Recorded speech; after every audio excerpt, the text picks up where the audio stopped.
Hello you guys, and welcome back to my channel. Today we are diving deep. We are going full-on glam, full coverage. A look that will have people stopping you on the street. This is for those days when you want to feel unstoppable, powerful, absolutely flawless. We are talking about a heavy makeup tutorial that will transform you. Forget no makeup. Today we embrace the power of makeup in all its glory. So if you are ready to learn how to create a look that is bold, beautiful, lasts all night long, then you are in the right place. Let's get ready to paint and create some magic together, because this is going to be so much fun. Before we can even think about touching our faces, we need to gather our army of products. This is our arsenal, our toolkit for creating a masterpiece. Showing. Gather your products. Start with skin prep. A hydrating moisturizer, a gripping primer, full coverage foundation, brightening concealer, translucent setting powder, pressed powder foundation for extra coverage, cream contour stick, powder contour kit, a blinding liquid or powder highlighter, a peachy pink blush. We aren't going to hold back. More is more today. It's all about building layers for that airbrushed finish, photo and real life ready. Now, for the eyes, the real star of the show. You will want an eyeshadow primer to make sure nothing moves. Grab a neutral palette with matties and shimmers, browns, blacks, and a pop of champagne shimmer. Black gel or liquid eyeliner for a sharp wing. A dark kohl pencil for the waterline. Your favorite volumizing mascara. False eyelashes, absolutely, a dramatic fluffy pair. Some good quality lash glue. That combo gives us the intense, captivating gaze we want. Finally, the tools that make it all possible. Alright, let's begin with the most important step of all, prepping the skin. You cannot build a beautiful house on a shaky foundation, and the same goes for makeup. Your skin is the canvas. First, apply a generous amount of a hydrating moisturizer. Even if you have oily skin, don't skip this. Hydrated skin looks plump and healthy and helps makeup apply more smoothly. Massage it in, waking up the skin and getting blood flowing. Give it a minute or two to fully absorb. Once it's settled, it's time for primer. For heavy glam, you need a primer that means business. I am using a gripping primer today. Marketing. Close-up shot of someone applying a clear gripping primer to their cheek with their fingertips. These primers have a slightly tacky feel. That's a good thing. It literally acts like glue for your foundation, grabbing onto it and holding it in place all day and all night. I apply a small amount with my fingers, focusing on T-zone, around my nose, on my chin. This is the secret weapon against makeup meltdowns. It creates a barrier between your skin and your foundation for ultimate longevity. For the eye area, we need a different preparation. We're going to be packing on a lot of eyeshadow. It must stay vibrant and not crease. This is where a dedicated eyeshadow primer comes in. I take a tiny amount on my finger and pat it over my eyelid, lash line, mid-lid, brow bone. Eyeshadow primer prevents creasing and makes colors pop, true to pan. It creates a smooth, even base, canceling out discoloration or veins. Seriously, do not skip this step. One last tip, think about your lips. While base layers are setting, give your lips some love. Apply a thick, nourishing lip balm now. By the time we reach lipstick, lips will be soft, hydrated, and ready for color. Chapped, dry lips can ruin perfect lipstick, so this foresight matters. Now for the part I live for, creating that perfect full coverage base. We are not shy today, so grab your favorite full coverage foundation. I like to dot it all over my face. A few dots on the cheeks, forehead, chin, and even a little on the nose. Then I take my damp beauty sponge and start bouncing it against my skin. The key here is to pounce, not wipe. Wiping will just move the product around and create streaks. Pouncing or stippling presses the foundation into the skin, building up coverage beautifully and seamlessly. Make sure you blend it down your neck so you don't have that dreaded makeup mask. We want to look flawless, not fake. After the foundation is blended to perfection, it's time to brighten things up with concealer. I'm going in with a concealer that is 1 or 2 shades lighter than my foundation. This is for highlighting and lifting the face. I apply it in a triangular shape under my eyes. That not only conceals dark circles, but also creates the illusion of higher cheekbones. I also add a little bit to the center of my forehead, down the bridge of my nose, and on my chin. This technique is called mapping.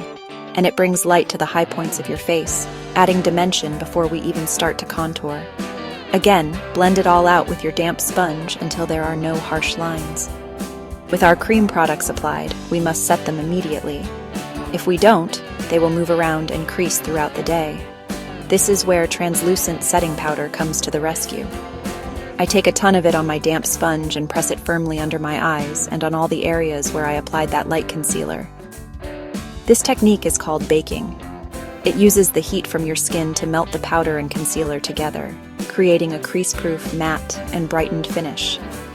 I also take a large fluffy brush and lightly dust the powder all over the rest of my face to set the foundation. While the bake is cooking under our eyes, I like to add another layer of coverage.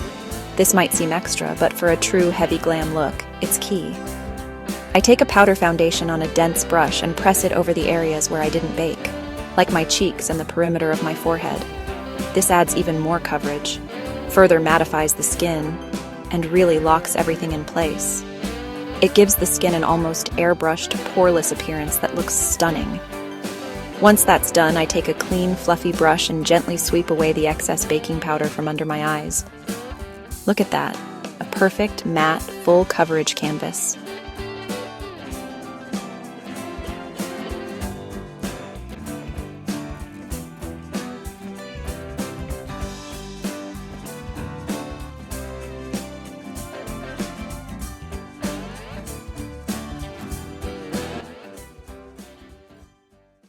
The face is flawless, but right now it looks a little flat. It's a blank canvas, and now we need to add back the dimension and shape. This is where the magic of contouring comes in. Starting with a cream contour stick, I draw a line under my cheekbone, starting at the ear. I pull the line down toward the corner of my mouth. I stop about midway. I add contour along my jawline to sharpen it, and on the sides of my forehead near my hairline to add warmth. Then I take my damp sponge, the same one from before, and gently blend it out. The key is to blend upwards on the cheeks to lift the face. This creates soft, natural-looking shadows. To make sure our contour lasts and to intensify it, we are going to set it with a powder contour. I take an angled contour brush and dip it into a cool-toned contour powder. I then lightly press this powder directly on top of where we place the cream contour and sweep to blend and set. This layering technique, cream then powder, is the secret to bulletproof makeup.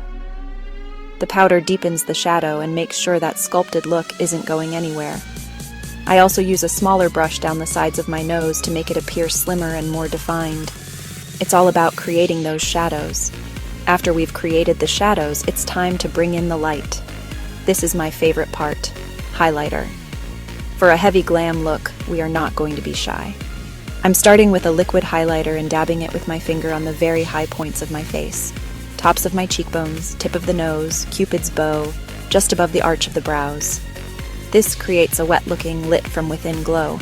I gently tap it into the skin, don't rub. This liquid base will make our powder highlighter pop even more. Now, to really blind the haters, we are going to layer a powder highlighter on top. I take a fan brush, load it up, and sweep it right over where we placed the liquid highlight. You will see an immediate, intense glow. You can build this up to your desired level of shine. To complete the face, we need a touch of color. I take a peachy pink blush on a fluffy brush, apply it to the apples of my cheeks, and blend it slightly back into the contour. Blush brings life and health back into the face, marrying the contour and highlight together perfectly. The face is sculpted, glowing, and ready. Now, we move on to the eyes. Remember that eyeshadow primer we applied earlier? It has created the perfect sticky base for our shadows. I'm starting with a neutral, medium brown matte eyeshadow on a big, fluffy blending brush. I'm sweeping this into my crease using back and forth windshield wiper motions. This is our transition shade.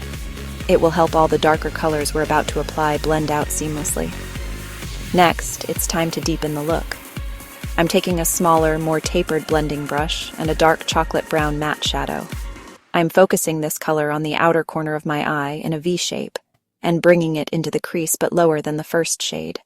Then with my first fluffy brush and no extra product, I blend the edges. We want a smooth gradient with no harsh lines. Blending takes patience. Take your time. To add that pop of drama and light, I'm taking a shimmery champagne eyeshadow on a flat shader brush. I spray the brush with a little setting spray to intensify it, then pack the color from the inner corner across the center of my eyelid to where the dark brown begins. Tap, don't swipe, for maximum payoff and minimal fallout. The contrast is what makes this so captivating and glamorous. It really opens up the eye. To complete the smoky effect, we can't forget the lower lash line. I'm smudging that dark chocolate brown along my entire lower lash line with a small pencil brush, then blending the edge with the lighter brown. This creates a hazy, smoky effect. Don't be afraid to bring it down a bit for drama. The eyeshadow is done, but the eyes are not complete without liner and lashes. First, let's create a sharp, winged eyeliner. I'm using a black gel liner and an angled brush. I draw a thin line from the outer corner up toward the brow tail, then a second line back to the lash line, forming a triangle. I fill in the triangle and draw a thin line across the lash line to connect it. A sharp wing elongates the eye and adds drama. To intensify it, I run a black kohl pencil along the upper and lower waterlines. Now, false eyelashes. For heavy glam, go big or go home. I choose dramatic, fluffy lashes. I apply a thin layer of glue to the lash band and wait about 30 seconds until it's tacky. Using tweezers, I place the strip at the center of my lash line, then secure the inner and outer corners. Once dry, I coat my natural lashes with mascara to blend. Instant eye-opening wow factor. Next up, eyebrows. Brows frame the face. I brush hairs up with a spoolie, pick an angled brush and brow pomade or powder, outline the bottom of the brow to make a sharp line, and fill sparse areas with light, hair-like strokes, keeping the front lighter and more natural. I set everything with brow gel to lock hairs in place. Well-groomed brows make the whole look polished. Finally, lips. Nude lip or bold lip. Today, classic nude. I line with a slightly darker nude lip liner, slightly overlining the cupid's bow and the center of the bottom lip. I fill in with a creamy matte nude lipstick and add a touch of shimmery gloss to the very center. Plump, juicy finish. We have come so far. Our foundation is flawless. Our contour is sharp. Our eyes are smoky. Our lips are perfect. We have spent all this time creating a work of art. Now we need to make sure it lasts. This final step is non-negotiable. If you want your makeup to withstand anything, from a long day at work to a night out dancing, it's time to lock it all in with setting spray. A good setting spray will melt powder and cream layers together. It takes away any powdery look and makes the makeup look more like actual skin. I hold the setting spray about an arm's length away. You don't want it too close, or droplets will form. Then I close my eyes and spray generously in an X motion, then in a T motion. This ensures the entire face is evenly coated. Don't be afraid to really douse yourself. The spray creates a protective film that is transfer-resistant, sweat-resistant, and incredibly long-wearing. It's like a hairspray for your face, better for skin. After spraying, do not touch your face. Let it dry down completely on its own, or use a hand fan if you're in a hurry. As it dries, makeup looks less powdery and more seamless. The highlighter will pop and look more intense. Your skin gets a natural-looking finish, even with heavy product. This is the magic of setting spray. It brings the whole look together. It's the final seal of approval on your makeup masterpiece. And there you have it. A full-on heavy glam look, perfect for special occasions or when you want to feel extra powerful. We went from a blank canvas to a fully sculpted face, to highlighted glow, to a dramatic final look. Thank you for joining me today. I hope you learned new tips and tricks. If you enjoyed this, give it a thumbs up. Don't forget to subscribe so you don't miss a thing. Thank you for watching. See you in the next one. Bye.